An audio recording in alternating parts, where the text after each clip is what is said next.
It is a cold case that after 50 years still haunts Italy today.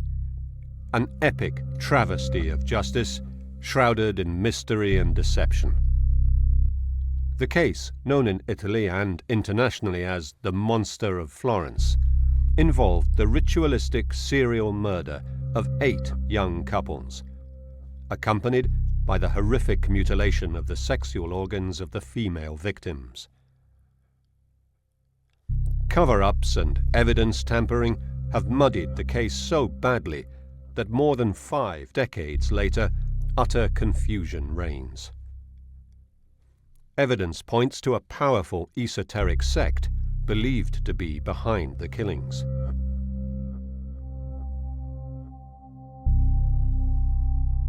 Magistrates, police officers, secret services, the Freemasonry, the highest circles of Florentine society, and 2 high-level magistrates participated or covered for the culprits.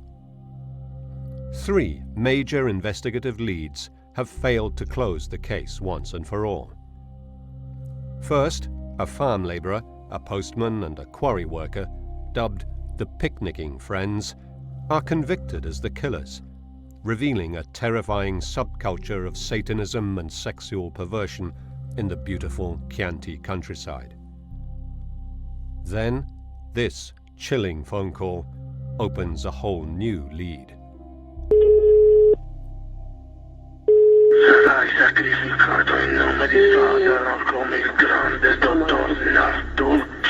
The threat refers to the mysterious death of Perugian gastroenterologist Francesco Narducci, whose body was fished out of Lake Trasimeno exactly a month after the last of the official Monster of Florence murders. An autopsy, carried out 16 years later, reveals an astounding tale of murder, a body swap, and a cover-up that also involves Perugia's Freemasonry.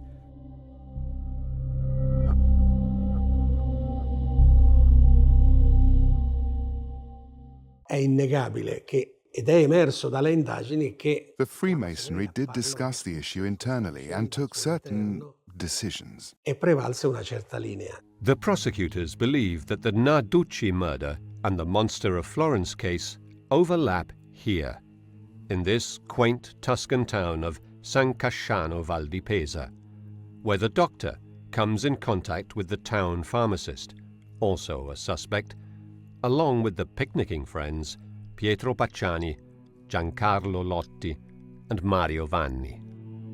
The Narducci trail goes cold after judicial delays cause it to lapse under Italy's statute of limitations. The pharmacist of San Casciano is found not guilty on 14 counts of murder in a controversial fast-track trial. However, a third line of investigation takes shape when investigators turn their attention to a former French Foreign Legion paratrooper named Gianpiero Vigilanti, identified as a suspect right after the last murder, but ignored for more than 30 years. He has a history of violence, already convicted for murder, is a small arms collector who owns a gun like the one used in the monster killings, and is a friend of Pietro Pacciani's. Today, we can reveal documents that were found by investigators 35 years after they were drawn up by law enforcers. Kept hidden for decades, these documents are just the latest proof of the miscarriage of justice, purposeful pursuit of false leads, and cover-ups that have deprived dozens of families of the justice they deserve.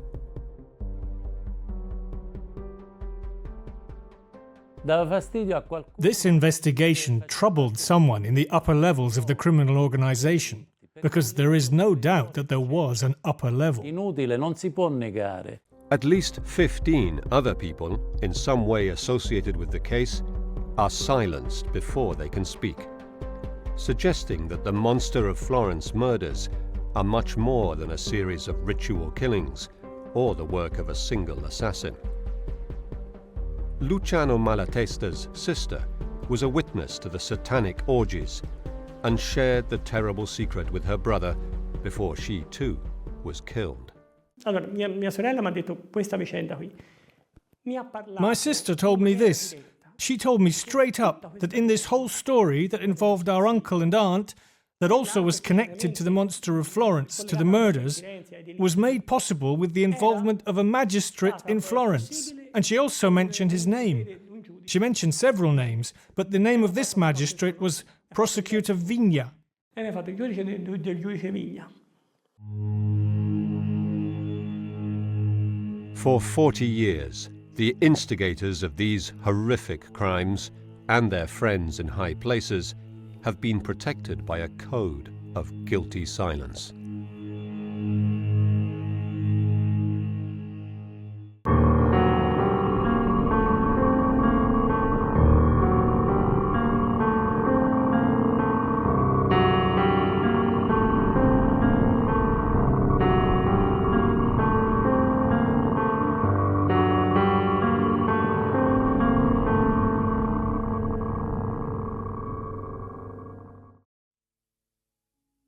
Florence, Central Italy, 1981.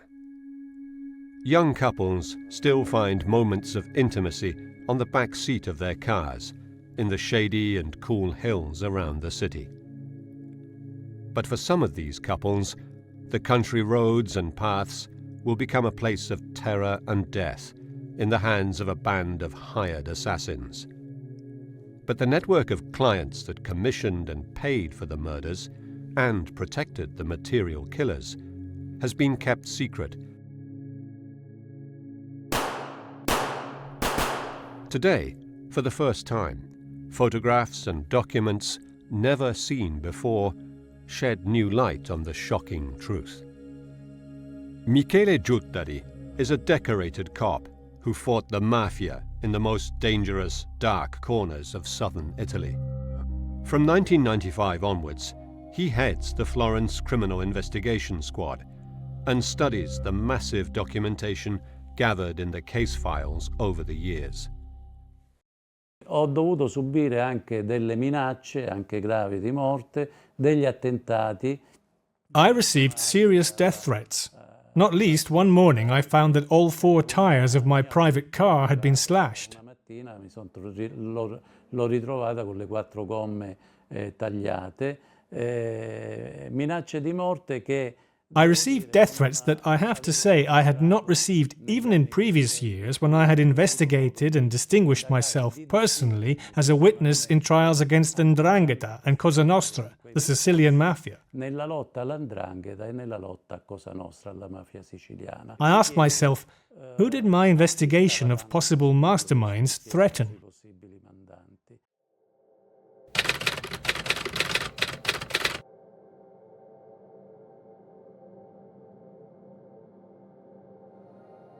The sky is pitch black as there is a new moon on the night of the 6th of June 1981. This country road, close to the famous Anastasia disco at Mosciano di Scandici, is the place where Giovanni Foggi and Carmela Denuccio meet a horrific end. Their bodies are found the next day by the police, riddled with a hail of .22 caliber bullets, whose cartridges have an H etched on their casing bottoms. Carmela's vagina has been cut out and taken away. The murder hits the headlines.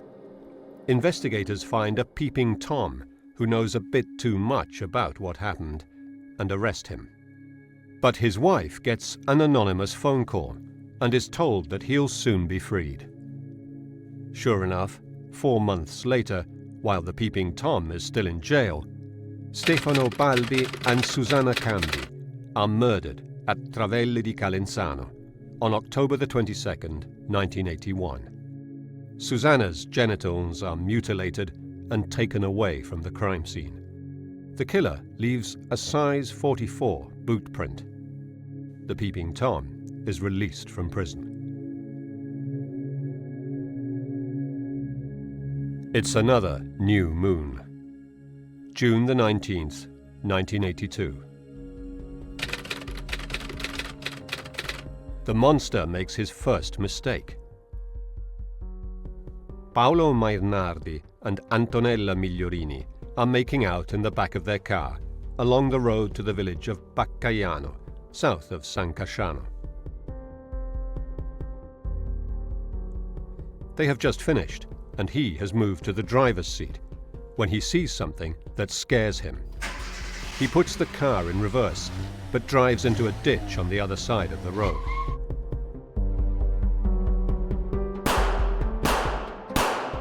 The killer shoots out his headlights, then murders Paolo and Antonella. The car is now exposed to passing traffic, so the killer melts into the night without completing his macabre mutilation of the woman's genitalia. The murder of Paolo Mainardi and Antonella Migliorini is the third Monster of Florence murder. Someone working on the case remembers a similar killing going back 8 years, in 1974. It took place here, in the Mugello Hills northeast of Florence, between Borgo San Lorenzo and Vicchio. The couple are killed in his Fiat 127. He is shot with 5 .22 caliber bullets, and she is finished off, stabbed with a screwdriver and ice pick. Her sexual organs are not cut out, but a vine branch is inserted into her vagina. Her lower abdomen and left breast are stabbed no less than 90 times. A local farmer finds the bodies. Investigators think there may have been more than one attacker. Now, an anonymous letter, one of dozens that will condition the work of detectives, suggests the investigators look at another case, a crime of passion going back to 1968. Miraculously, what was left of the rounds of ammunition used in the murder are found clipped to the case file. Experts say the bullets match the monster's weapon. Someone wants detectives to link the 1968 crime of passion to the Monster of Florence serial murders. Normally, the rounds should have been destroyed, as the case is closed. The man convicted for the 1968 murder of his wife and her lover, Sardinian Stefano Mele, is already in jail. A Sardinian shepherd named Francesco Vinci and his brother Salvatore were also implicated in the 1968 murder, so investigators now assume the gun is theirs. Francesco Vinci is arrested on the assumption that he owns the weapon used in those murders, which investigators think is the same gun the monster used. It is the beginning of what comes to be known as the Sardinian thread, focusing on a gang of Sardinians also involved in kidnapping for ransom.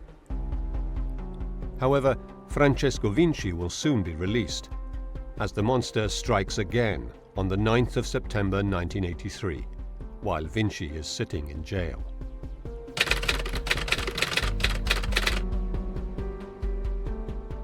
Carefree German tourists Jens Uwe Rüsch and Horst Wilhelm Meyer park their Volkswagen camper in a vineyard in front of the La Sfacciata Villa, north of San Casciano.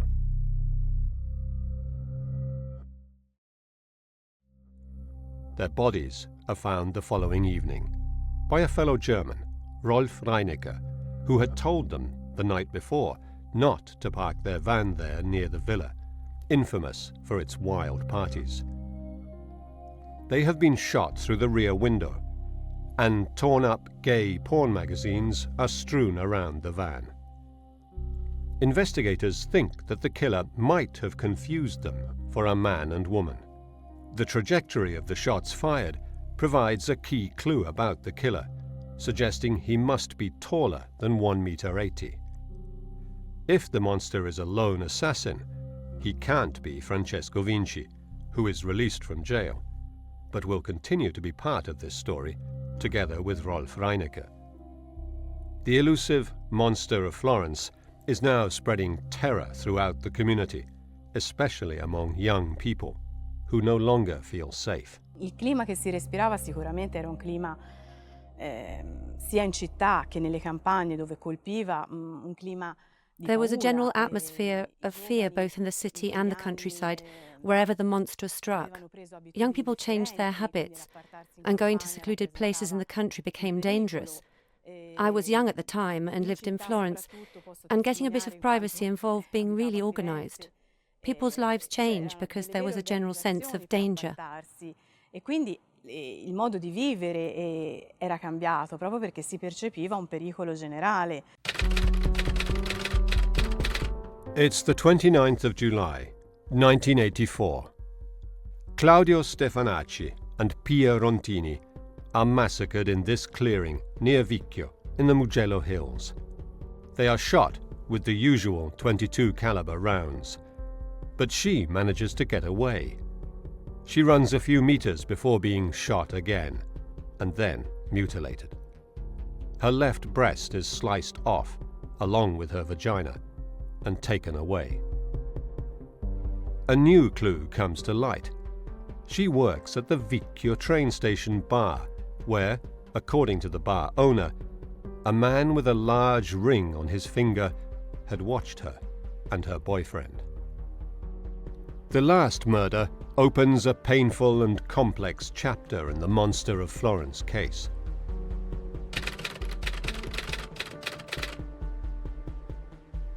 It's the 6th of September, 1985.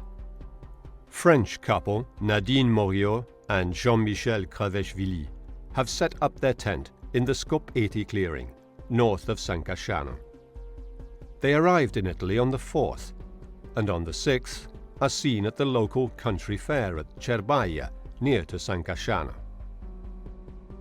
They are attacked while they are making love, the coroner will establish. She is shot dead immediately, but Jean-Michel is an athlete and gets out of the tent despite being wounded and runs a few meters barefoot, but is shot again, and then caught by the killer and stabbed to death. For the first time, the killer hides the body, but there are no signs that he dragged it. He then returns and mutilates Nadine just outside the tent, taking breast and vagina away and then hiding her back in the tent. The bodies are found on the 9th of September by mushroom hunters. The many mistakes made by forensic experts will haunt the case for years to come. 2 bullet heads are left behind, one in the pillow and one in the duvet, only to be discovered more than 30 years later. The woman's body is moved before the forensic squad arrives, and the police miss a blood-stained paper tissue and surgical gloves found later, creating friction among police and prosecutors. The time and even the day of death are questioned. The crime scene is irrecoverably contaminated and the investigation compromised. These are the 16 murders officially attributed to the Monster of Florence, but many other people associated with the case are also murdered. For the first time, Luciano Malatesta speaks on camera. Today he restores frescoes, but he is haunted by what he heard and saw when he lived in the monster's killing fields. He has paid an incredibly high personal price. 4 members of his family died, and his sister, Milva Malatesta, revealed the identity of one of the members of a satanic sect to him, and was about to go public when she was killed. Milva died a terrible death, poor girl. There's no death penalty for the mistakes you make.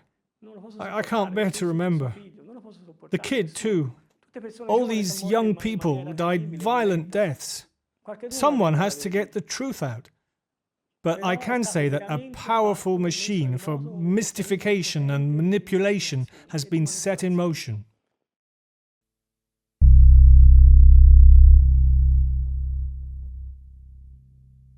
In the days following the discovery of the bodies of Nadine and Jean-Michel, the monster begins to goad the police. He sends a sliver of Nadine's left breast to Silvia della Monica, an investigating magistrate who, however, is no longer on the case. The envelope is sent from San Piero a Sieve. Then, 3 anonymous letters are sent to the investigating magistrates Pierluigi Vigna, Paolo Canessa and Francesco Fleury. They contain a surgical glove with a single 22 caliber H-series bullet in it and a frightening typewritten threat. A similar bullet to the ones used in the murders is found in the car park of a hospital at Ponte Nicari in Bagno a Ripoli. Then, the murders suddenly stop, although the investigation continues. The Carabinieri military police, meanwhile, gather thousands of pages of information and create a list of 250 suspects. 2 of these have their homes searched within a week of the last murder at the Scopeti clearing in 1985.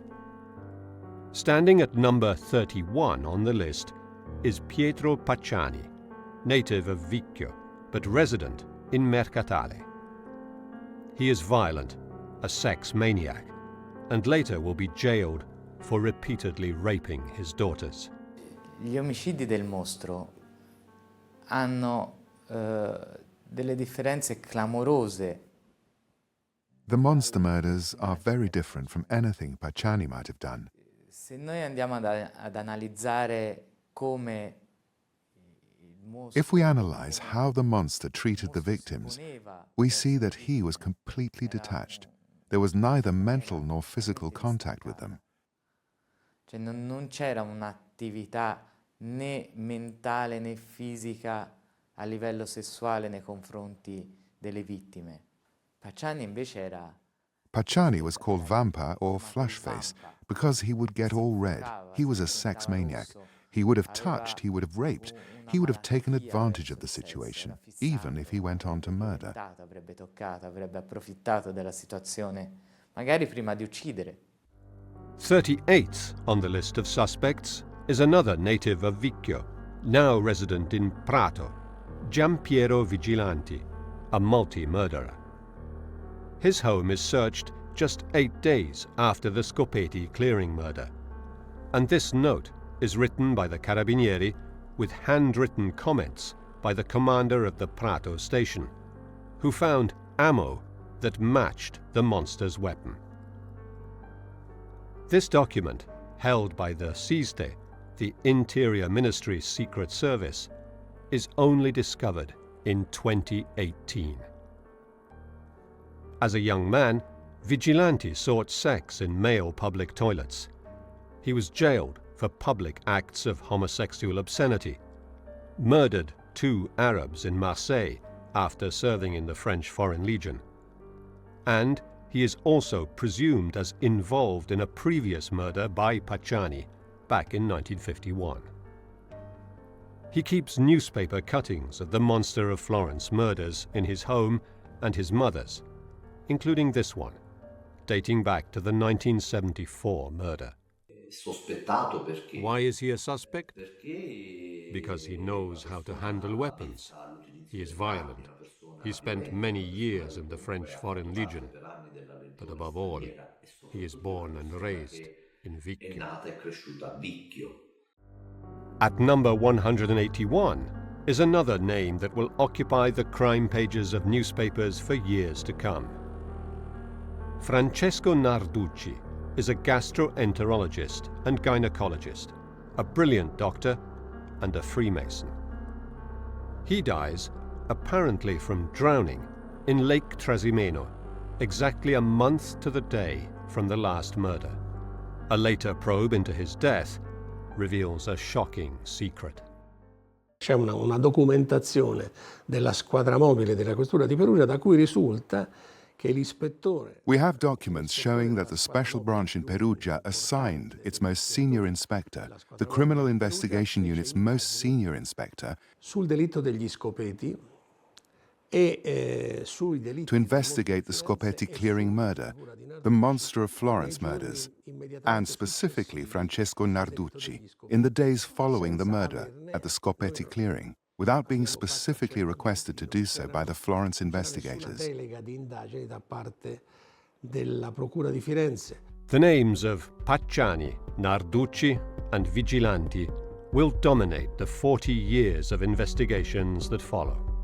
But without a smoking gun, none of the leads ever brings the case to a close. August 1989. The investigators received the results of an FBI analysis of forensic evidence sent to them by the Italian Interior Ministry, who had requested the Americans' help. The FBI uses the most sophisticated technologies to study serial murders, adopting computer analysis to find common threads between murder cases and to better understand the minds, motives, and methods of killers. They say that the Monster of Florence is an Italian male, likely native to the area as he is comfortable on and around the crime scenes, and acts alone. He may have military experience, shows signs of sadism, and hates women. He suffers from sexual dysfunction and never rapes the woman, rather eliminates the male member of the couple to avoid interference in his macabre rites. Nell'89, 88-89 avevano dato il loro responso, questi esperti dell'FBI, dicendo sì, può essere... In 1988 to 89, the FBI experts gave their response, saying it could be a solitary serial killer who lived in the area. The lone assassin was a hypothesis that many in Italy followed, but they correctly noted that their analysis was just partial, and in their explanation, very properly, they said, "We express this judgment based on our experience gained on cases in the United States, but our analysis could change if we were to become aware of other facts." And so they were inviting Italy to keep them informed of any new developments. Se dovessimo venire a conoscenza di altri fatti, quindi invitava l'Italia a dare altre ulteriori novità. The FBI profilers described the weapons, the knife and the gun, as ritual tools, conserved religiously, just like the body parts kept as fetishes. They believe he revels in his fame, clipping and conserving newspaper articles that describe his crimes, and taking perverse pleasure in goading and challenging investigators. The investigation ignores a number of details reported by the FBI that will later become useful. 7 years after the last double murder, Pietro Pacciani is in jail for having raped his daughters. Another anonymous letter claiming he is the monster reopens the case in 1992, and his house is searched again. Miraculously, an intact .22 caliber round of ammunition is found in a vine trellis in his garden. Pacciani is eventually charged with murder in a high-profile, televised trial that stirred a massive media frenzy. Serena Scherri was a young journalist at the time and followed in the footsteps of her journalist father in telling the story of the Monster of Florence. They covered the trial together. Quando c'era appunto il processo, la mattina presto, già in corte d'assise... During the trial in the Florence law courts, people pushed and shoved to get to see the so-called monster. All the people who spoke at the trial described the squalid reality, although the trial did have its light moments, because some of the witnesses were quite funny. Although obviously some of the testimony was terrible and sad, such as when the daughters of Pacciani took the stand. It was a very sad moment. We all felt really sorry for them. Molto crude, molto tristi. Quando vennero sentite le figlie di Pacciani è stato un momento molto toccante dove queste figlie, insomma, facevano realmente pena. The evidence brought against Pacciani includes anonymous letters, the unspent bullet, the Skizzenbrunnen sketchbook that might have belonged to the young Germans, a camping soapbox, violent pornography, and satanic images. Pacciani's lawyers are Rosario Bevacqua and Pietro Fioravanti. Alessio Fioravanti, the son of Pacciani's lawyer, is a teenager at the time. Mi ricordo soprattutto un piccolo evento carino e no, si può dire, perché... I remember a small and funny, or maybe not, event. As soon as I arrived at his home, he asked me if I wanted some biscuits, I said no because I was scared. But actually, Pacciani was a special person for my father.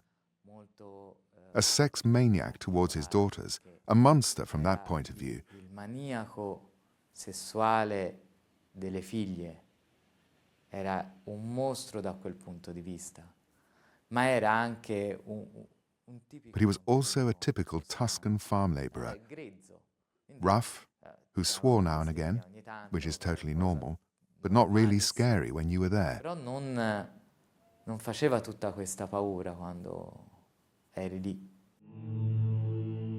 The Fioravanti law officers are swamped with anonymous letters. Diciamo che proprio in quel periodo era un continuo tra lettere anonime, tra... Let's say that at that time we constantly received anonymous letters, threats from people who said they were the monster or who knew who the monster was, people who were trying to help in their opinion, and events that directly involved my dad. Once someone unscrewed the front wheel of my dad's car, just up to a certain point, and as he was on the Ponte Indiano, he saw the wheel come off the car. He was driving slowly, and the car just dropped on the side where the wheel was missing and scraped a bit. Vide la ruota proprio che gli partiva e la macchina andava piano, quindi la macchina si è appoggiata semplicemente sulla parte dove mancava la ruota e strusciata un pochino. Among the witnesses are Pacciani's wife and daughters, who describe him as violent and cruel, while another witness confirms that he saw Pacciani with another man in Pacciani's car on the night of the murder, the 8th of September 1985, close to the crime scene. He is the perfect lone killer. His defense counsel try to prove that the bullet, which he denies belongs to him, does not necessarily link him to the murders. It is too new. Later, the Satanic paintings deposited as evidence against him are discovered to be the work of a Chilean refugee artist. Pacciani says that he had found the watercolor pad and the soap box, possibly belonging to the German victims, in a rubbish tip.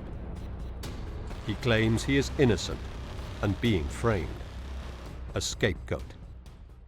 Nel momento in cui Pacciani disse... So when Pacciani said something, if he ever did, what I remember is that he simply pronounced one sentence. Why are you investigating me instead of the famous doctor? My father fought to the end and never gave up trying to prove Pacciani was innocent. He saw something in Pacciani that wasn't the monster. Ha visto in Pacciani qualcosa che non era il mostro. It's the 1st of November 1994, 9 years after the last murder attributed to the Monster of Florence. Pietro Pacciani is handed a life sentence for 7 out of the 8 crimes. Pacciani Pietro colpevole dei delitti a lui ascritti, come in imputazione, e lo condanna alla pena dell'ergastolo con isolamento diurno per la durata di anni 3. The new head of the Florence Crime Investigation Unit, Michele Giuttari, convinced that there is a wider conspiracy, asks for more forensic tests of evidence that had been overlooked and takes a fresh, more clinical look at the documentation. Mi appare quanto mai strano che di un... It is very strange that the case files of a trial, the 1968 trial, that had already been held and had already produced a sentence, so a closed case, that the files still contain bullets used in the crime, when the law says that the bullets used in a crime should be kept in the specifically designated evidence storeroom and not in a case file folder. And furthermore, that when a case is closed and a man sentenced, the law says that the bullets should be destroyed, together with the weapon. So I found this extremely odd, and maybe this is the first great anomaly of this case. Di questa vicenda. The original ballistics report from 1968 describes a swelling at the base of the cartridge shells and the almost total absence of the extractor marks, 2 signs of an old and worn-out percussion chamber. The bullets clipped to the case file did not show either of these signs of wear and tear, but that goes overlooked in later reports. In all these cartridges found at crime scenes, as well as in the case file, extractor marks are clearly visible, and no swelling at the base of the cartridges is mentioned. Either the false cartridges found in the folder were planted evidence, Michele Giuttari thinks, or there may be two weapons. According to Giuttari, there is no certainty that the rounds were fired by the same weapon, nor that they came from the same pack. La serie H non era una The serie H series wasn't a brand that belonged to a unique batch of ammo. caratterizzava una ben determinata partita di proiettile. At that time, all 22 rounds had an H etched on the base of the cartridge in honor of Henry Winchester. Sigla H, in onore a Henry Winchester. Come pure It was also said later that the rounds all came from the same pack. corrispondente al vero, che facevano parte tutte dello stesso pacco di 50 cartucce. Another piece of false information, because some of the bullets were copper sheathed and some were pure E lead. in parte cromati, che non si possono trovare nella stessa scatola. If there is no certainty with regards to the rounds used, then a key piece of evidence against Pacciani, the .22 caliber bullet found in his garden, loses significance. Michele Giuttari thinks that he had accomplices. He follows the money, which the farm laborer from Mercatale had too much of. Lui in quegli anni aveva acquistato in contanti 2 case. In those years, he bought 2 houses, a car, and he bought postal bonds in several post offices in the area around San Casciano, not only in San Casciano. Sometimes on the same day and even shortly before and after a murder. In 2-3 casi, poco prima di un delitto e poco dopo il delitto. Despite the huge amount of paperwork, not all the documentation is delivered to Michele Giuttari. The SISDE, the Interior Ministry Secret Service, opens a case file and begins investigating. But this document remains secret. This report is dated November 1985 and lists all the crimes and the resulting criminal record of Giampiero Vigilanti. Michele Giuttari knows nothing about this note, one of hundreds like it, and continues to search for Pacciani's accomplices.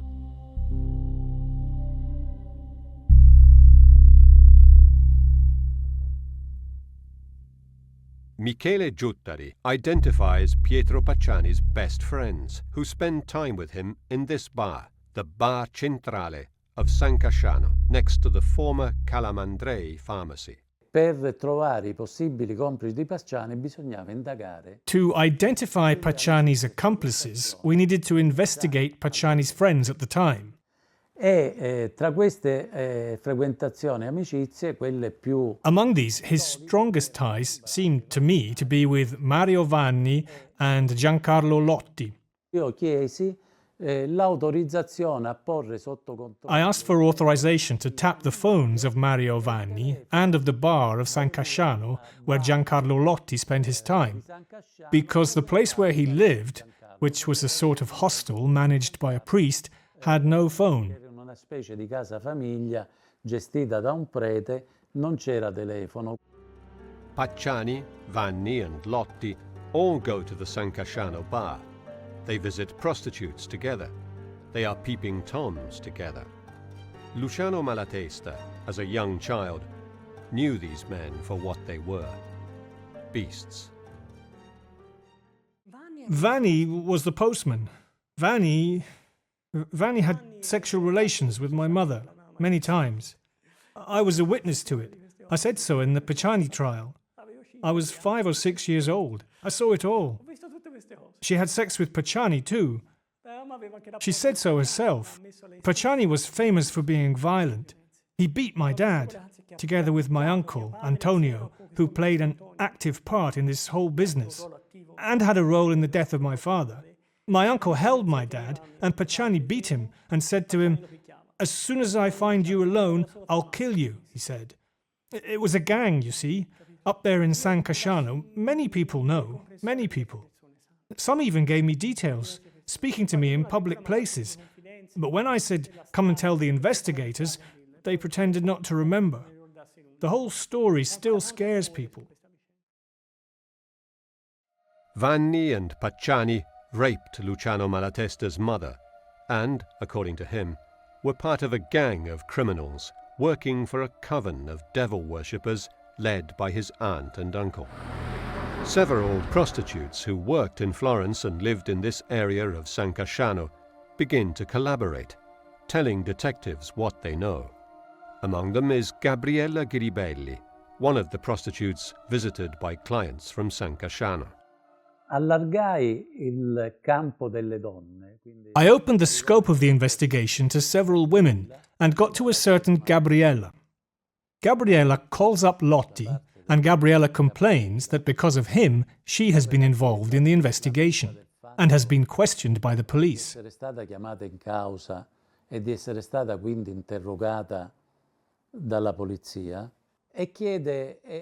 Lotti asks her a lot of questions and wants to know, what did the police ask?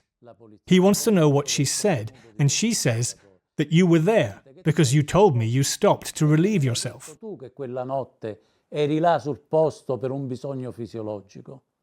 While Commissioner Giuttari pushes forward on the investigation, the Italian justice system delivers a shock verdict.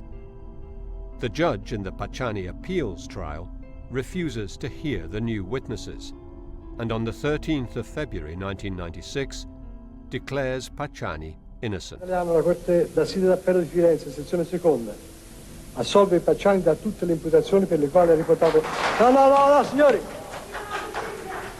Signori, per favore, silenzio. Giancarlo Lotti is a quarry worker who has sexual relations with Pacciani and goes to prostitutes with him. Under pressure from investigators, he makes key, albeit confused, confessions. Interrogato da 3 pubblici ministeri, c'era Vigna, Fleury e Canessa. Questioned by 3 prosecutors, Vigna, Fleury and Canessa, he began to confess and collaborate. He spoke of the 1982 murder and then of the 1984 murder in Vicchio, stating that he was the one who identified the couple to Vanni. Fornisce tutta una serie di dettagli per noi importanti. He provided a number of details that were important to us, such as the fact that the 1983 murder of the 2 young Germans, he said, was to get Francesco Vinci out of jail. Because, since it was believed that the killer acted alone, whoever was in jail for the crimes was immediately freed. Giancarlo Lotti confesses to killing the 2 Germans himself, blackmailed by Pacciani because he's had sex with him. Lotti, however, makes many mistakes that lead to criticism of the investigation. Francesco Cappelletti is co-author of a book on the Scopeti clearing murder. The prosecutor asks him, where were the 2 German men? In the back of the van? Lotti says, no, in the part of the van where the wheel is. But in the back or in the driving seat? Asked the prosecutor. In the driving seat. In the back of the van or in the front of the van? In the front of the van. When we all know that the 2 young Germans were murdered in the back of the van. It's an important detail, significant for someone who took part in a murder. You can't forget or get this kind of detail wrong.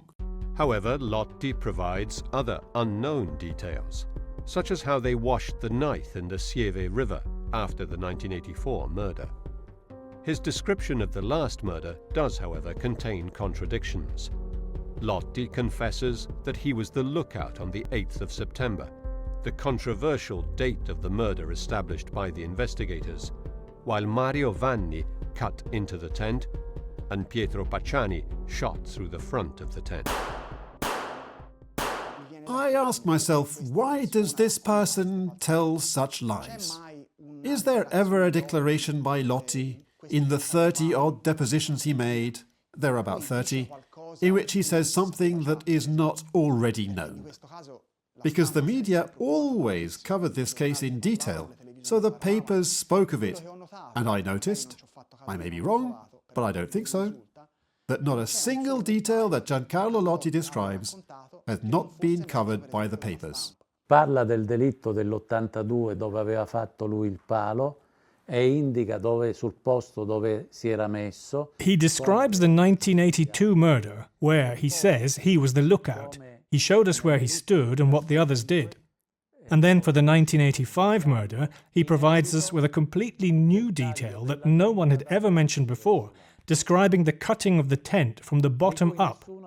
For us, this was the most important detail to show that he was a reliable and credible witness.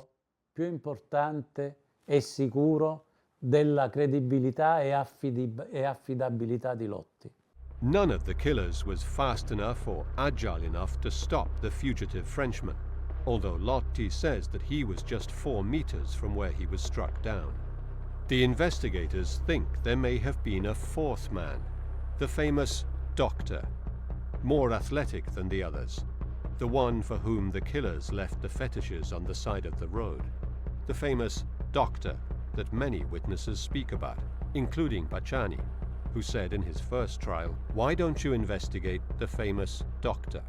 Ci sono state altre persone che hanno parlato di questo dottore che aveva avuto rapporti con l'ambiente di There are many people who mention this doctor who was seen round San Casciano. Some of these people identify the doctor as Francesco Narducci.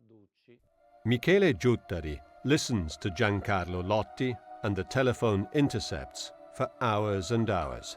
And Lotti's story is confirmed by other witnesses. The picture that emerges from all the testimony is an entirely new scenario of satanic rites and orgies that take place in the villas surrounding San Casciano, such as La Sfacciata, or the decrepit farmhouse belonging to a new protagonist of this story, Salvatore Indovino, known as the Sorcerer of San Casciano.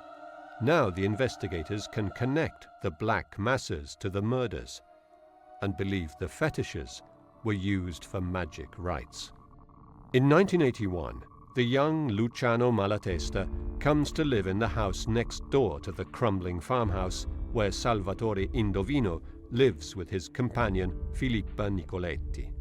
He finds out what goes on inside the house from his sister, Milva Malatesta, who becomes a member of the coven with her husband, Vincenzo Limongi. Io dell'Indovino ho avuto un timore sempre. I was scared of Indovino from the outset. He gave you a feeling of fear. He was scary. I knew he had been in jail, 5 years in jail. That's what Milva's first husband, Vincenzo Limongi, told me. He'd been in jail too and made friends with Indovino. He wore dark glasses and looked like a violent character.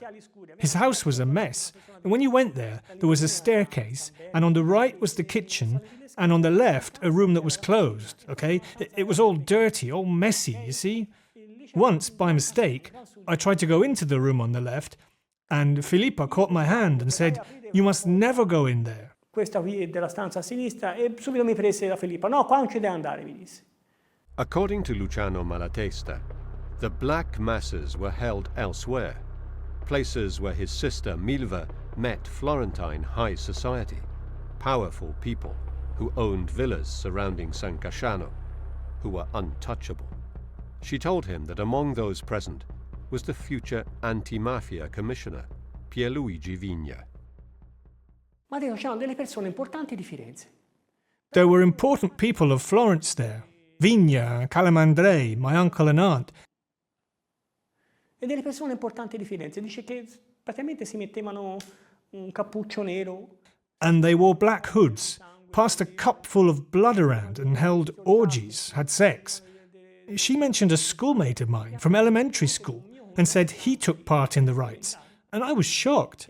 How is that possible? I said. He's my age. At that time he was a child. Were there children too?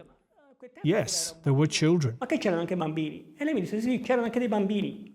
The picture that emerges from the investigation is terrifying. A death squad that included not only Pacciani, Lotti and Vanni, but also possibly the Vinci brothers, worked together with prostitutes of the area for a network of rich Florentines who participated in sinister magic rites. Milva was not the only woman to identify prosecutor Vigna as a member of the sect. Several witnesses describe Luciano Malatesta's aunt as the priestess and Salvatore Indovino as the high priest, who also took care of the practicalities.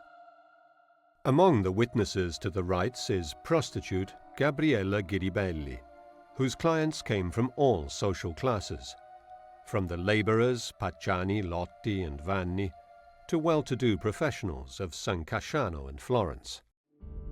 Just as Pacciani is about to be retried, based on confessions from his fellow picnicking friends, the story takes another disturbing twist.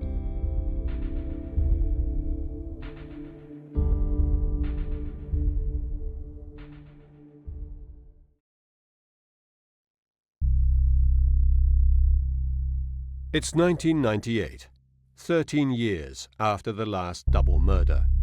Pietro Pacciani dies, in mysterious circumstances, on the eve of going back on trial. Terrified he would be silenced, he stayed locked up in his home. But death found him anyway. Alessio Fioravanti often discussed his death with his father, Pietro, who was Pacciani's defense lawyer. Riguardo alla morte di Pacciani, With regards to the death of Pacciani, my father always said that he had been murdered. perché anche dalle prime modalità di ritrovamento. Not only because of the way the body was found, halfway between the bedroom and the kitchen, with his trousers pulled down, and then they found this drug that was dangerous for someone with his heart condition. Che andava in contrasto con la sua malattia al cuore. Poi le analisi sono state fatte. And was an autopsy carried out or not? When my father asked for the forensic report, he never received it. Di Pacciani non l'ha mai ricevuta. According to forensic experts, hypostatic pools showed Pacciani's body had been moved. The carabinieri found a strange piece of fabric soaked in bleach, attached to his shirt by 3 safety pins and covering his genitals, like an apron. A strange sequence of deaths, connected in some way with the Monster of Florence murders, dogs the investigation. Florentine prostitutes who took part in the orgies turn up dead. Francesco Vinci, the Sardinian connected to the Satanic sects, who was arrested in 1982 as the Monster of Florence and then released, is found, hog-tied and burned, in the boot of his car. Milva Malatesta's husband, Vincenzo Limongi, is found hanged in his cell the day before he is to be released. Milva Malatesta, Francesco Vinci's and Salvatore Indovino's lover, who also took part in the rites, is burned in her car, along with her 3-year-old son, Mirko, a few weeks before Pacciani is officially indicted. Io penso lei volesse parlare. I think she wanted to speak out. She realized she'd been used. She'd made big mistakes. First, Limongi was killed. A number of people died. So she realized that she was in danger and had to speak. Che ha capito anche lei molto probabilmente era in pericolo. E lei voleva parlare. Quando, ad esempio, si indagava su Pacciani e stava per essere rinviato a giudizio. When they began investigating Pacciani and he was about to be indicted, within 10 days of each other, Francesco Vinci and his shepherd assistant are found hog-tied and burned in the boot of his car. Nel bagagliaio della macchina, e Milva Malatesta. And then Milva Malatesta and her 3-year-old son are also burned in her car. Anche lei bruciata in auto. O una prostituta su cui... And a prostitute used by Mario Vanni, one that he called the kind prostitute, is killed. These are all deaths that in some way are connected to the case. Sono tutte morti che in qualche modo hanno avuto a che fare con questa vicenda. Chi è passato di lì dall'Indovino ha perso la vita. Whoever came across Indovino died. Milva died in that horrible way, and she told me these things, so I imagine what terrible things must have happened in that house. And if they didn't actually happen there, they were organised there. Limongi too died in strange circumstances. He died the day before he was due to leave jail. They found him hanged with his 2 feet touching the ground. He too, in a way that we've seen before. So he dies too. Whoever was in contact with Indovino came to a terrible end. Ha avuto una fine terribile. Worse yet, the young Luciano Malatesta finds out that the man investigating his sister's death is, in fact, the man she saw at the Black Masses. Vide arrivare questa persona alta. Once, I saw this tall man arrive. He was smoking, and he started talking to my aunt. I was going away with my bag to wait for someone who was going to pick me up. I went past him, and he did everything he could to hide his face. Then, years later, I was talking to Prosecutor Vigna, and we were waiting for Dr. Canessa to arrive, and he lit a cigarette and began to smoke. He looked at me and grit his teeth, and so it came naturally for me to ask him, "But you knew my Aunt Maria." And he said, "Shut up!" He said, "Shut up!"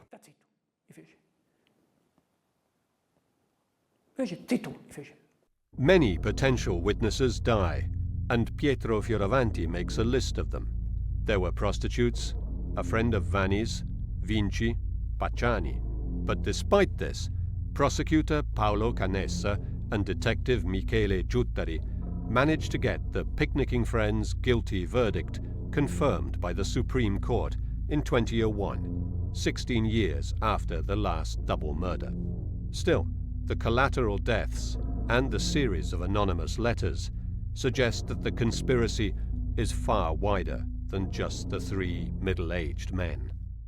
Dopo questa condanna, I complici di Pacciani, i cosiddetti compagni di merenda. After the sentencing of Pacciani's accomplices, the so-called Picnicking friends, a sentence that was confirmed in just 3 years after the first guilty verdict, giving the case not only validity on the ground, but also all the way up the judicial chain, now we were able to concentrate our investigation on the instigators, as requested by the Florence prosecutor's office. However, this phase was marked by the strangest events. Si sono verificati episodi quanto mai anomali. Now, Giuttari and Canessa can investigate the minds behind the murders, and the second phase of the Monster of Florence investigation begins. In 2001, this threatening phone call is recorded by a beautician from Foligno, near Perugia. Her son was the target of a Satanist sect operating in the area. Sarai sacrificato in nome di Satana come il grande dottor Narducci. Sì. Come tutti gli amici di Pacciani, traditori di Satana. For the first time, Pacciani and Narducci are mentioned in the same criminal scenario, the caller claiming both were murdered by a satanic sect. The death of the young doctor, Francesco Narducci, goes back to October 1985. Handsome, a member of Perugia's high society, and popular with his patients, Narducci dies in strange circumstances exactly a month after the last Monster of Florence murder. Francesco Narducci was already the subject of gossip in the 1980s, but the creepy call triggers a new investigation, which is handed to Perugia prosecutor Giuliano Mignini. The case will leave indelible marks on his professional and personal life. Queste telefonate fanno riferimento. These telephone calls refer to the Monster of Florence murders. This woman was insulted. "We will have you end up like Pacciani."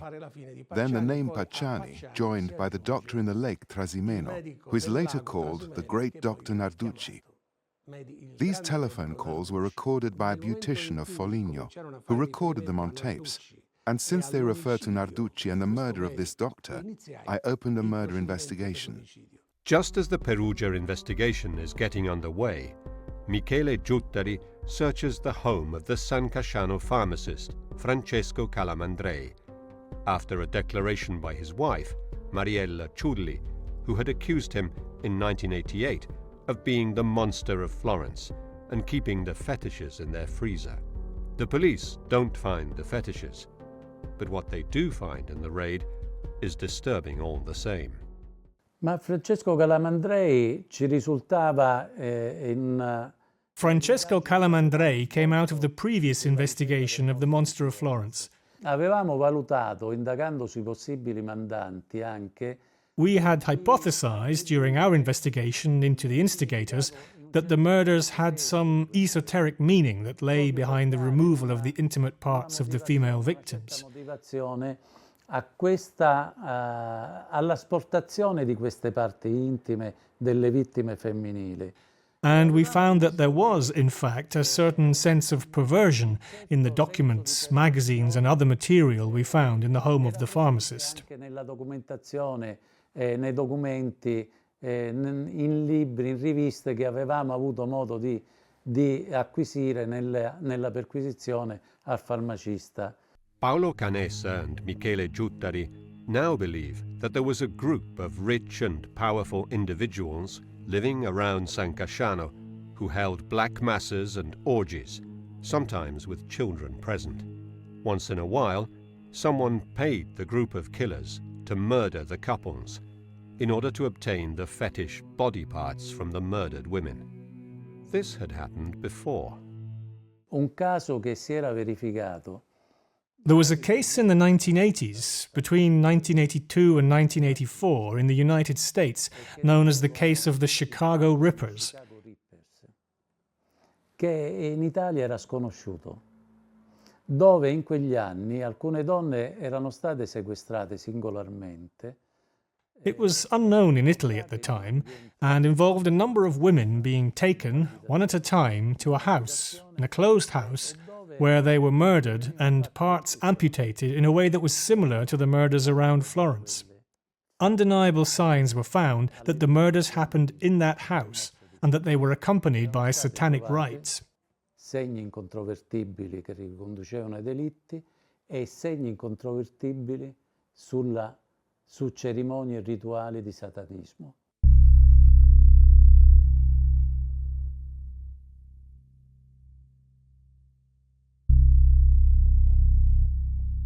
Lake Trasimeno, Umbria. Dozens of photographs taken on the 13th of October 1985 by a photographer from the paper La Nazione and never seen all in sequence before, prove fundamental in the investigation into the death of Francesco Narducci and take the prosecutors 16 years back in time to the day a body was found in the lake. L'8 ottobre 1985 lui va al lavoro come al solito, una giornata che sembra normale. It is the 8th of October 1985. He goes to work as usual, and the day seems normal. But the doctor receives a telephone call and he goes down to Lake Trasimeno, where his family had a villa. He takes a boat that he kept at the jetty at San Feliciano and heads towards Polvese Island, and then disappears. San Feliciano si dirige verso l'isola Polvese e lì scompare. The body found in the lake is identified as Francesco Narducci, a Perugian doctor whom many suspected of being linked to the Monster of Florence killings. Viene recuperato alle 7:20 del mattino. A body is recovered at 7:20 in the morning on Sunday the 13th of October, and it is recognized as Narducci's. Riconosciuto, presentato e riconosciuto come quello del Narducci. Questo cadavere viene portato This body is brought to the jetty at Sant'Arcangelo and partially undressed. It is not taken to the morgue. There is no autopsy, no examination.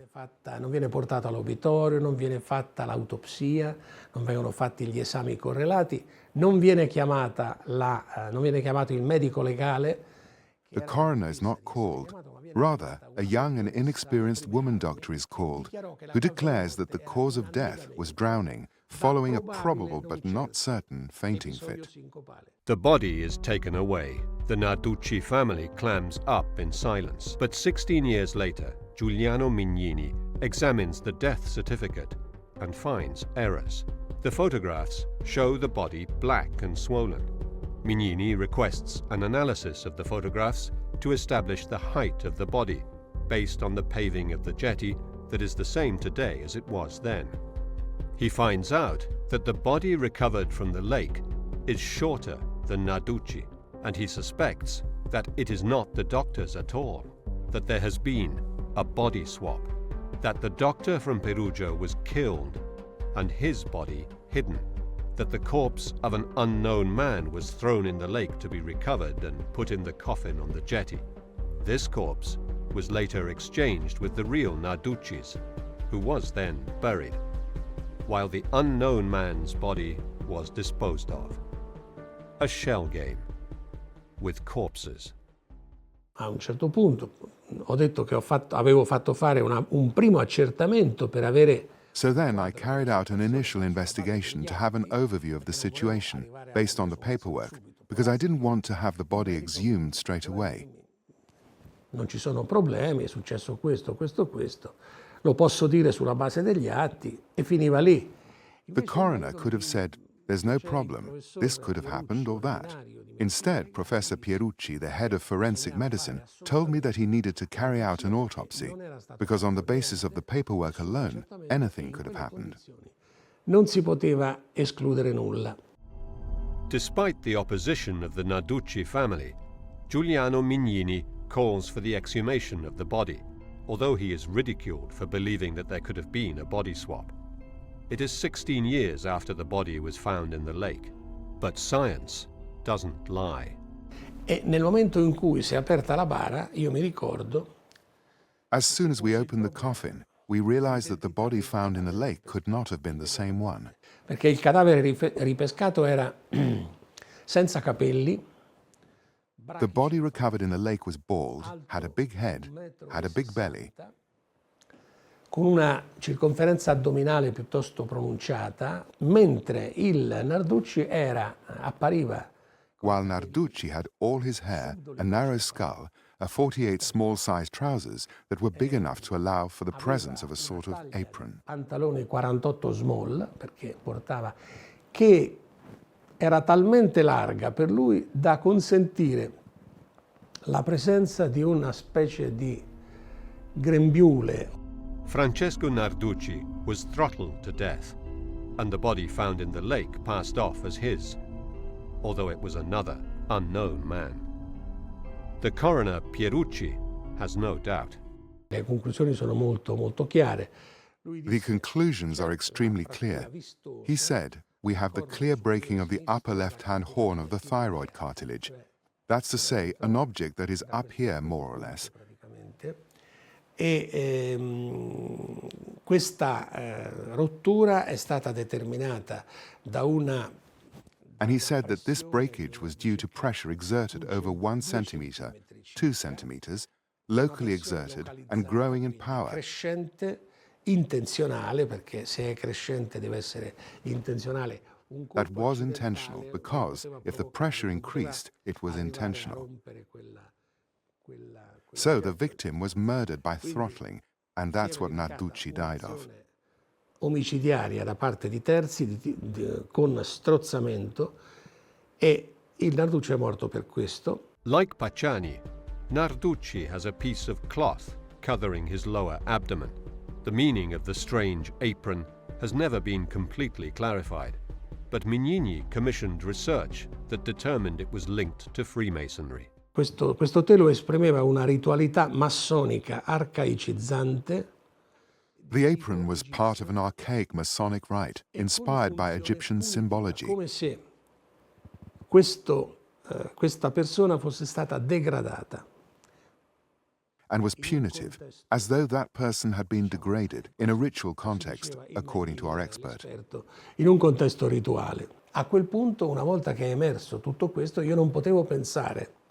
So once all this had come out, I couldn't believe that all the authorities present were unaware of the travesty that was going on, so I indicted them for a number of felonies. Non fossero consapevoli di questa messa in scena, e quindi li ho incriminati per tutta una serie di reati. Investigating the death of Francesco Narducci, detectives discover he was often at San Casciano. His father-in-law owned a cake factory at Sambuca Val di Pesa, where the whole Malatesta family worked before moving to San Casciano. When he was a child, Luciano often spent time with his aunt Maria Mugnaini, who, it has been said, was the center of the coven. Un giorno stavamo per partire per andare a Firenze. Okay? One day, we were going to Florence. We were in the car, and we'd just got in when a car drew up behind us. And she saw this car that drew up behind, and when she saw it, she smiled. "Look who's here," she said, and got out of the car. And Narducci got out, who was very young, and they kissed and embraced tenderly. They were very tender. I thought to myself, what, she has a young lover? C'era molto affetto, c'era molta convivialità. Il mio ricordo fu, ma che c'ha un amante giovane? Poi lei, quando salì in macchina, mi disse.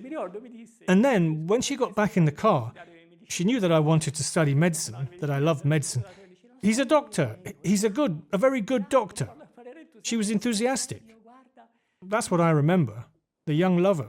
Però, ecco, il mio ricordo è questo, l'amante giovane.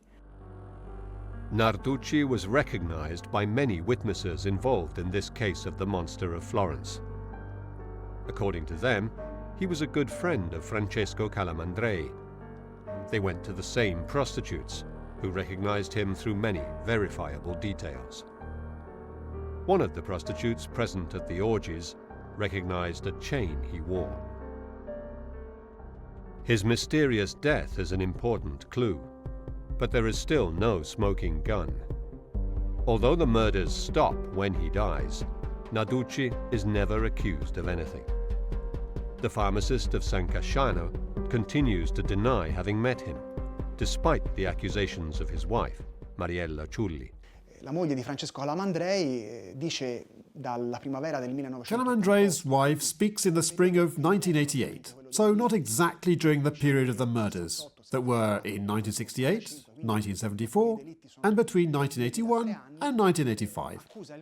So there had been no murders for 3 years, and she accuses her husband of being the Monster of Florence. The big problem with these declarations is that there are reports about this woman's health, in which we read, in several reports mention paranoid schizophrenia, chronic psychosis that began in adolescence, or even depressive schizophrenic psychosis with fragmentary and incoherent thought processes, characterized by clear psychotic pathology. So someone whose declarations should be taken with more than a pinch of salt. Andrei con I piedi di piombo ad ascoltare quelle che sono le sue dichiarazioni. In 2008, Francesco Calamandrei is found not guilty after being allowed a fast-track trial, despite being accused of 14 homicides. He continues to deny knowing Francesco Narducci. Whatever he did, nothing links him to the murders, the court finds. His use of prostitutes and his friendship with Salvatore Indovino are confirmed. Surprisingly, the two prosecutors, Paolo Canessa and Alessandro Crini, don't file an appeal. Giuliano Mignini continues to investigate the link between the death of Narducci and the Freemasons, and the conspiracy seems to reach the highest levels, but it will never lead to a trial. È innegabile che, ed è emerso dalle indagini che... The investigations show, and it is undeniable, that the Freemasonry did discuss this case internally, and a certain line of action was decided on. They discussed it, also because the victim was a Freemason. His father was a Freemason. His father-in-law was one. The father-in-law of his brother was one too. His possible contacts in Florence were also, mostly. Contatti lo erano anche loro, quelli di Firenze, in gran parte. When Mignini presents his case before the courts in 2007, a triangle of death begins to emerge that extends from Perugia to San Casciano and Vicchio, with Florence in the middle.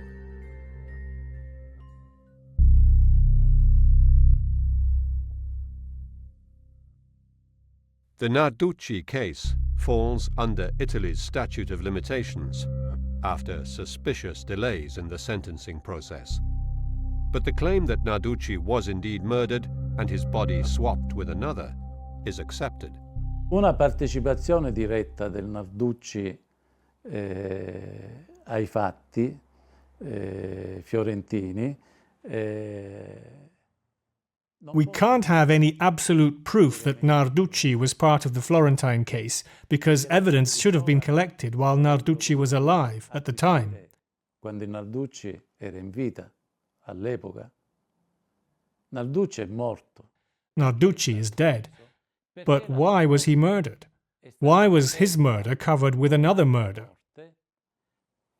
Ecco, su questo the only steps forward that we could take would be to discover who had any interest in falsifying his death. Che era possibile fare sarebbe stato quello di individuare chi ha voluto favorire questa falsità di morte.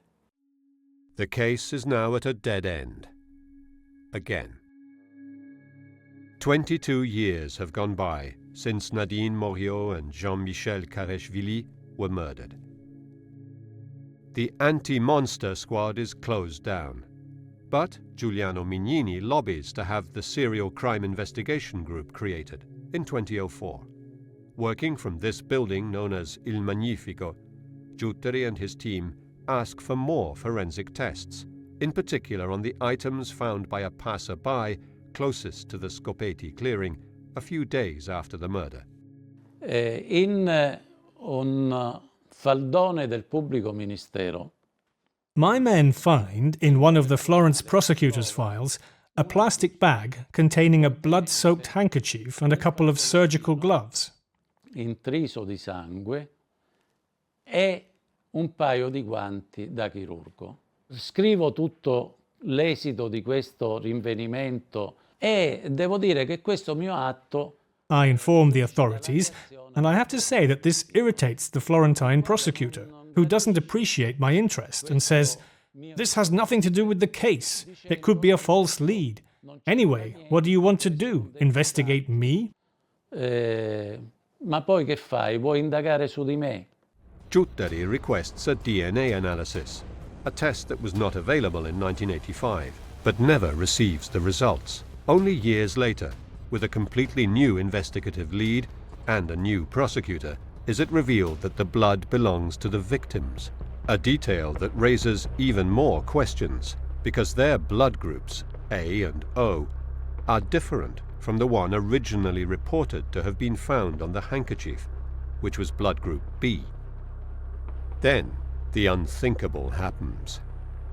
Alerted by his boss that he has been ordered not to investigate certain important people, Michele Giutteri tells Giuliano Mignini, who indicts the head prosecutor of Florence for interfering with the course of justice. All hell breaks loose between the two jurisdictions. The prosecutor's office of Florence now accuses Mignini and Giutteri of abuse of office, and all the case files related to the murder of Francesco Narducci are confiscated. The case is blocked for 7 years due to this conflict between prosecutors. None of the Florentine prosecutors accepted our invitation to be interviewed. Il PM di Perugia, Mignini, ed io nel mio ufficio. The Perugia prosecutor Mignini and I, in my office, are searched by the Florence prosecutor's office under the suspicion of abuse of power. Con ipotesi di abuso d'ufficio per alcune intercettazioni che avevamo eseguito e che stavamo eseguendo. Due to certain telephone intercepts that we were carrying out on behalf of the Perugia judges. And on that occasion, all the documentation regarding the death of Francesco Narducci was confiscated. Che riguardava la morte di Francesco Narducci. Although the case files are returned after appeal to a higher level, the case is stopped in its tracks. Mignini, Giutteri and the Florence chief prosecutor are all found not guilty of misconduct 7 years later. It is the end of the Narducci Calamandrei investigative lead, and the end of the search for the instigating masterminds behind the Monster of Florence murders. While the investigators are infighting, Mignini and Giutteri find out that someone else is interfering with the investigation, trying to reignite interest in the disproved Sardinian lead that was abandoned in 1989. Il primo più grande depistaggio, da quello che ho potuto capire già. The first and biggest deviation of the investigation came, as I began to understand from reading the documents, when in 1982 the so-called Sardinian investigative thread originated, when it was believed that the bullets used in the 1968 murder were fired by the same gun as in the Florentine double murders. Una identità di proiettili dei duplici utilizzati nei duplici delitti fiorentini con quelli utilizzati nel delitto del 68. Mario Spezzi was a veteran Monster of Florence chronicler who worked as a journalist at La Nazione. Angered by the police search of the home of his friend Francesco Calamandrei, he sets out, with famous American crime writer Doug Preston, to prove that the son of one of the Sardinians investigated in the 1980s was in fact the monster. His devious plan to plant evidence to prove his theory is foiled, however, when his phone is tapped by the investigators, and he is arrested and accused of interfering with the course of justice and defamation. Preston leaves the country in a hurry. La pista sarda è una strada che The Sardinian lead is an investigative thread that died out for everyone, but not for Mario Spezzi. Mario Spezzi wrote and was accused and condemned for interfering with the course of justice because either he was convinced of his theory or he was involved. The leads all dry up. Michele Giuttari, forced into resigning, writes a last report on the G-Day's investigations. Rimane un cold case italiano. Questo, diciamo, personalmente mi ha sempre affascinato e mi ha spinto anche a me. It remains an Italian cold case. This has always fascinated me personally and led me to continue the work that my dad did, because I'm curious about this unsolved case that still generates great interest in the Italian public. It's no surprise that there are blogs, Facebook pages and research groups on the case. People like to know the truth. Le persone amano sapere la verità. In 2015, prosecutor Paolo Canessa opens the case again, this time based on new clues that cast suspicion on Giampiero Vigilanti, who has just reported the theft of his weapons and the ring of the French Foreign Legion paratroopers, two potentially important pieces of evidence.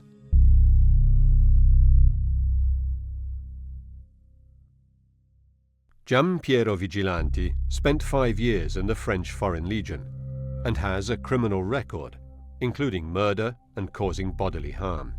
He spied on men in public lavatories, and above all, it seems that he was Pacciani's accomplice in an earlier murder in 1951.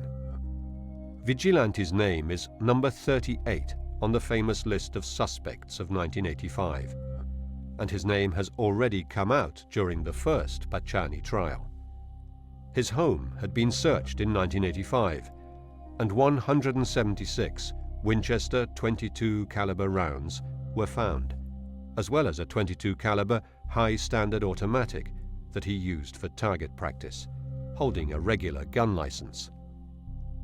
I can say, in light of all the documents that I have read, that for sure Giampiero Vigilanti had a role in this case. I can say it because Giampiero Vigilanti was number 38 in the list of monster suspects. Pacciani was number 31.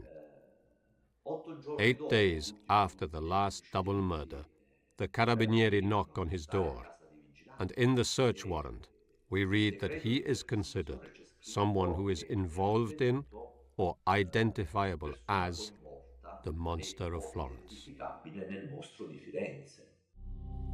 When the news that he was under investigation comes out, Gianpietro Fiore of Giallo magazine goes to see him. Lei se la ricorda quella sera? Che cosa stava facendo in quella zona? Era andato con Narducci a fare un giro? Sì, si andava a fare un giro in macchina, ma nulla di particolare. For many, Giampiero Vigilanti fits the FBI description perfectly. He is tall, has military experience, is cold, misogynous, and knows the area well. His home is equidistant from the two macro areas of murder. He clipped newspaper cuttings about the murders and shows little respect for the investigators, even bragging about how they never got anywhere. A me non mi hanno mai fermato neanche un quarto d'ora. Sì, ma dico nella peggiore delle ipotesi che in carcere... Non mi fa più nulla, no. Non può andare, voglio dire. L'ha detto il giudice anche. Cosa? Canessa. Non ha risolto nulla anche lui. Ogni tanto chiama, saluta. E venivano a prendermi, lui mi telefonava il giorno prima se io potevo andare giù. E io andavo la mattina all'8, venivano a prendermi e mi riportavano la sera verso le 5. Despite all these clues, he also had a car that was similar to one seen close to the crime scene of October 1981, the ammunition boxes and the gun collection, and his criminal record for murder. Gian Piero Vigilanti is not officially investigated until 2017. In 2019, after the new prosecutor, the same prosecutor who confiscated Giuttari and Mignini's documents in 2007, called for the shelving of the investigation, this photograph was leaked. It is a print in the mud of a size 44 boot, with a tread similar to the one on French army boots. The document, dating back to 1985 and found only in 2018 in the Secret Service files, is also revealed. When Vigilanti's home is searched, he has a newspaper cutting of the 1974 murder, and then cuttings of all the others. This alone allows us to think that Vigilanti had a specific interest in the case. Maybe he is a great fan of crime stories and a fan of serial killers, but in 1974 he couldn't possibly know that the murders would have led to so much bloodletting. In 2018, there is an incredible discovery that further highlights the ineptitude of the investigators. 2 bullet heads fired by the monster are discovered in the pillow and the sleeping bag of the French couple, 34 years later, during a review of evidence requested by a new lawyer representing the victims' families. They are subjected to DNA testing, but nothing is found. The letters sent to the investigators in 1985 are also tested for DNA, and a trace belonging to an unknown male with an A rhesus-positive blood group is found. The blood-soaked tissue and surgical gloves are tested, and the DNA of the victims emerges. But they are blood groups A and O, but there is no longer any reference to the blood group B that was found in the first tests in 1985. If the first test was not wrong, there must be a third DNA trace. But there is more. Experts determined that the main piece of evidence against Pietro Pacciani, the unspent round found in his garden, was a planted fake. The scratches on the cartridge were fabricated artificially, and the bullet never went near a percussion chamber. Who wanted Pacciani framed as a lone killer? Certainly, there must be a mole in the justice system. It is an unending mess, and new names keep popping up.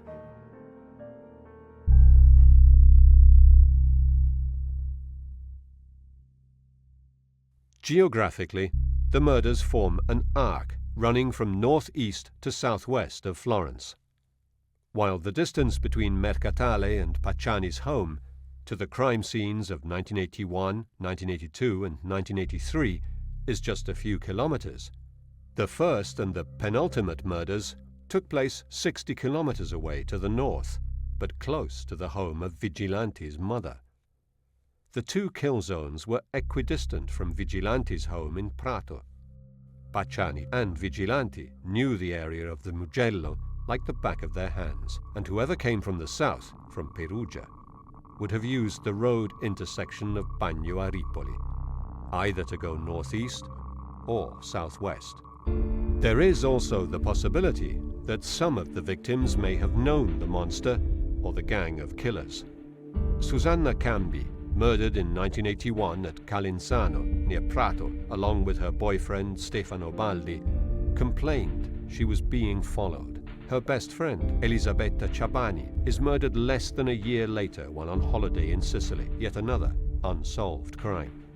Stefania Pettini, murdered in 1974 with her boyfriend Pasquale Gentilcore, lived near the Vicchio train station and Vigilanti's mother. Pia Rontini, murdered 10 years later, worked in the bar of the same station, where an unidentified man with red hair and a big ring was noticed, watching her. It doesn't seem coincidental either that the two young Germans were murdered close to a villa known to be a place where orgies took place, and that Giampiero Vigilanti worked for a time in the textile factory owned by Rolf Reinecker, the German who found their bodies. The French couple was seen at the country fair where Pacciani was present. So it seems that the victims were known to one or several members of the band of killers, perverts who worked together and killed anyone who wanted to speak out. But what is the connection between the team of killers and the Satanic sect? Who kept the killers in contact with the puppeteers? And which members of Florentine high society knew and covered for them? Many witnesses are dead, and frontline investigators retired. What is revealed at the end of the day is that the Florentine judiciary is compromised by hidden conflicts of interest and incapable of getting to the bottom of the case.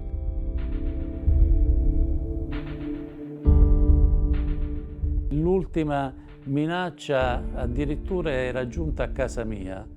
The last death threat came to my home. An anonymous letter written on a computer containing a single line in capital letters. Every day that goes by, I get closer to you. E quindi è qualcosa che magari un investigatore, un poliziotto. This is something that an investigator who sent to jail the heads of Cosa Nostra, dangerous members of the 'Ndrangheta condemned for kidnapping people, would expect from them. Si sarebbe aspettato da loro. The indignation over the deaths of young people with their whole lives ahead of them has disappeared as the years have passed. And the very real possibility that Italian institutions were part of the cover-up is harrowing. But not everyone has forgotten.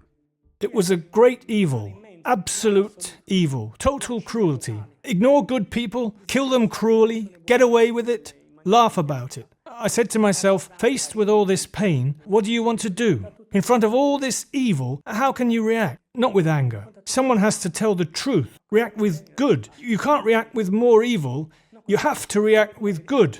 No, I have to stop it. I said to myself, it has to all stop with me. I have to be strong enough to understand everything, say everything, and put all the pieces together. And if I'm here, if I haven't gone mad, and if they haven't killed me, and if I can still see and understand, there is a reason. Because I have to do this work. I'm the only one able to do it. And I have to do it. I have to give everyone a voice. Do you see? Otherwise, it will remain unpunished. Because there will be no judicial end to it, I'm certain of that. But the truth has to be established.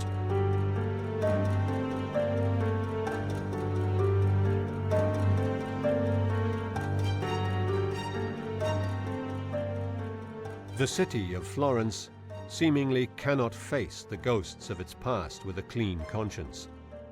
To shed light on the dark secret it has hidden for more than 40 years.